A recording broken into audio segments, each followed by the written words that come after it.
बहुप्रतीक्षित असलेल्या मनमाड मालेगाव धुळे इंदोर रेल्वे मार्गाच्या कामासाठी तब्बल 16,323 कोटी 53 लाख रुपयांची आर्थिक तरतूद मंजुरीसाठीचा प्रस्ताव हा अर्थ मंत्रालय आणि पंतप्रधान कार्यालयामध्ये गेला असल्याची माहिती धुळे शहराचे माजी आमदार अनिल गोटे यांनी दिली आहे। या रेल्वे मार्गामुळे धुळे जिल्ह्यातील बेरोजगारीचा प्रश्न सुटण्यासह दळणवळणाला देखील चालना मिळेल असा विश्वास माजी आमदार अनिल गोटे यांनी व्यक्त केला आहे। या रेल्वे मार्गाच्या आर्थिक तरतुदीसाठी सदरील प्रस्ताव हा अर्थ मंत्रालय आणि पंतप्रधान कार्यालयामध्ये गेल्याबद्दल धुळ्यामध्ये लोकसंग्रामच्या कार्यकर्त्यांनी जल्लोष साजरा केला आहे।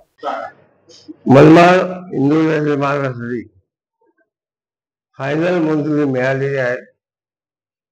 या अर्थसंकल्पात या मार्गाचा समावेश व्हावा।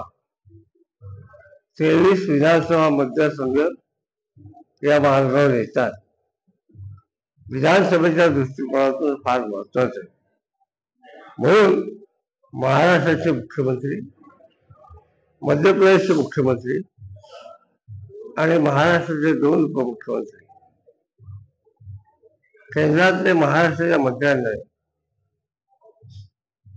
माननीय निर्मला सीतारामन मॅडम यांची भेट घ्यावी आणि पंतप्रधानांकडनं आता अंतिम प्रस्तावावर सही करून घ्यावी।